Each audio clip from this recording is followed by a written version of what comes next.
Welcome, it's Mariam, based on University of Tehran, Iran. Today, we're gonna discuss about design and happiness. I have always been fond of emotional design, rife with lovely huggable forms, until the year when I first read The Emotional Design by Donald Norman, which the cover page was a minimalist design. I tried to digest the contrast, but at the end I came up with the conclusion that emotional design is a strategy to provoke consumption, the attempt of psychologists to introduce hidden layers of human emotion. It was not what I was looking for. Searching around, I came up with a newborn field of psychology called positive psychology. For thousands of years, psychology focused on the dark realm of mental illness and healing disorders. In contrast, positive psychology is a new approach of psychology in 21st century, the scientific study of what makes life worth living, the strengths and virtues that enable individuals and communities to thrive. A case in point, positive psychology has a lot to offer in furthering our understanding related to happiness. According to a growing number of positive psychologists, we can choose to be happy. It has validated strategies which can lastingly increase the happiness of people. However, it should not be confused with any non-evidential field of motivational or self-help study, due to the fact that positive psychology is a well-researched branch of science, which has formulated all its findings. The term formula implies that you can follow a scientific method of discovery to determine what makes you happy. Martin Seligman proposed one of these formulas, which has been adopted by many scientists. He presents his findings in the form of an equation. It states that the enduring level of happiness is equal with the sum of set point, circumstances, and voluntary control activities. The amount of influence that these factors have on the enduring level of happiness is similar for all people and can be summarized in a pie chart. About 50% of satisfaction with life comes from genetic programming, or also known as set point. Like circumstances, factors like income, marital status, religion, and education account for approximately 10%. While it's impossible to change genetic makeup and impractical to change life circumstances, as much as 40% of the variants leave for intentional activities in order to increase happiness level. However, choosing the right behavior can be difficult, as a phenomenon called inclination of people in anticipating the future. So people mostly make mistakes in estimating what makes them happy. In this regard, Dan Gilbert states that the part of our brain that enables us to simulate the future is one of the nature's newest inventions. So it isn't surprising that when we try to use this new ability to imagine our futures, we make some rookie errors. For instance, we believe that having children would make us happy, that consuming goods and services will make us happy. But the data show that money has minor and rapidly diminishing effect on happiness, and that parents are generally happier watching TV or doing housework than interacting with their children. Since we are not good predictors of to decide which activities will make us happy, Seligman indicates a purposeful structure: pleasure plus engagement plus meaning. Activities which consider these three aspects will increase life satisfaction. Let's define it by exploring each element. Pleasure. Design research literature refers to pleasure as a product benefit that exceeds just proper functioning. It's important to note that pleasure It's not simply a property of a product, but of the interaction between a product and a person. Paul Heckert explains four general principles of aesthetic pleasure. However, we should note that pleasure covers all pleasant emotional reactions. Engagement has been practically explored under the theory of flow. According to Csikszentmihalyi, flow is the feeling of complete engagement in a creative or playful activity, familiar to athletes, musicians, and almost anyone who loses himself in a favorite pursuit. Here is the flow model. There must be balance between ability level and challenge. The activity is neither too easy nor too difficult. One may experience flow here when the challenge level, skill level, and concentration are all high. Then we have meaning. Design in this state is not intended to make the user happy with his whole life, but the attempt is to suggest an opportunity in which make the user happy through a meaningful experience. In this regard, Nathan Shedroff discusses a framework for experience with 6 dimensions. He claims that successful experiences are meaningful and not merely novel.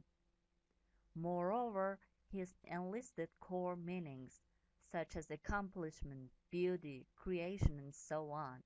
As you see, happiness is not indicated as a core meaning, because happiness is only achievable when it's byproduct of something else.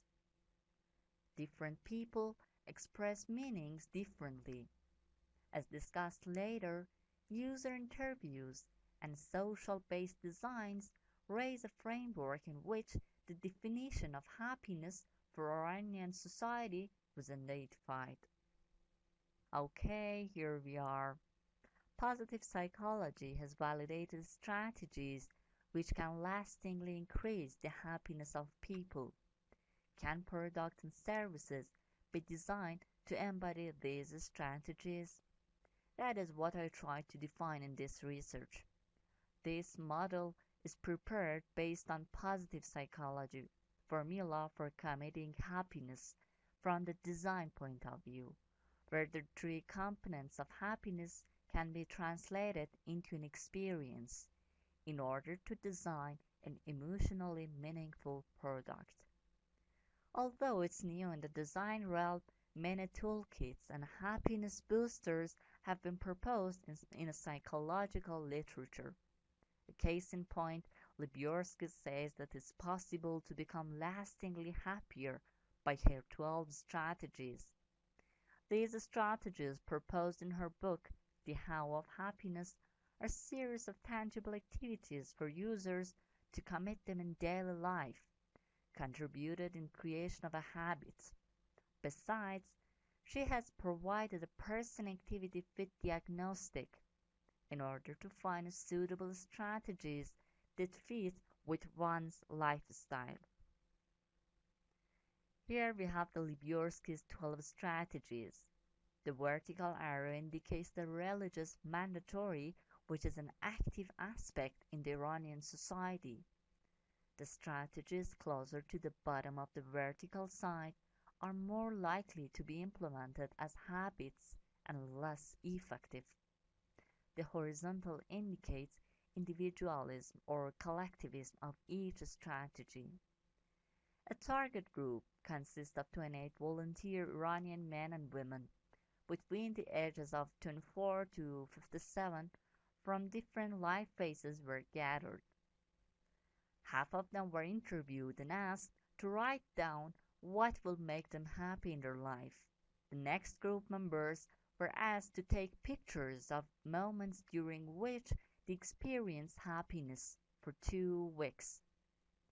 The 2 different methods were used due to the fact that happiness researchers distinguish between the experiencing self and remembering self. Here we have the results. Although what Iranians think will make them happy is compatible with Rybowski strategies, but the pictures taken by participants shows that what makes the Iranian happy is in significant contrast with Libyorski's 12 strategies to commit happiness. Culturally, Iran is relatively high in collectivism, especially related to the family life, while the positive psychology strategies have been raised through an individualist context, where the values are primarily different. But the difference is not restricted to the collectivist tendency in the target context. It's also about underestimating the role of religious background among users. The Libyorski strategies are similar in concept with religious mandatories among the target users. It is in fact the effectiveness of the strategies, since they are perceived as daily habits. Iranians find happiness in moments which break the routine of daily religious offers. To my concept, instead of focusing on individual variation from the psychological viewpoint, designers should consider group member similarities from the psychological perspective, which yields launching more fulfilling products and services in a wider spectrum. Accordingly, an example is provided through an experience where the three components of happiness meet and merge to one another. We learn that Iranians mostly perceive their collective moments as happy experiences, significantly if they are gifted surprisingly in order to break the routine, and as the basis for a proposed experience defined as the stages follow.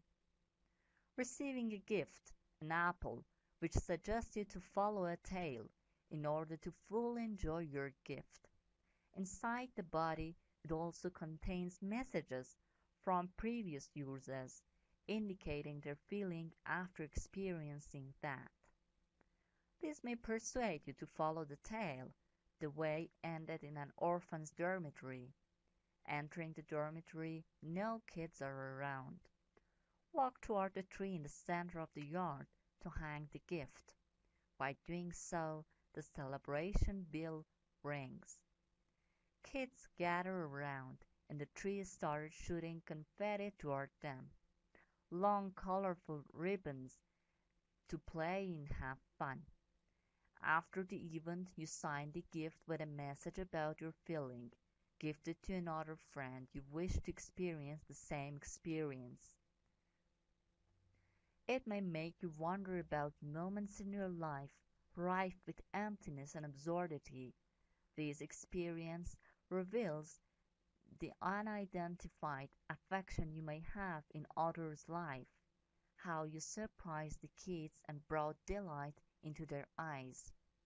The provided design is not an endpoint, but the beginning of a process for the user. Sharing the gift indicates that happiness is most meaningful when it's shared. Nothing will remain in the user's hands but the delight in heart. Thanks for your attention. Please feel free to contact me if you have any questions about the issue. Good luck.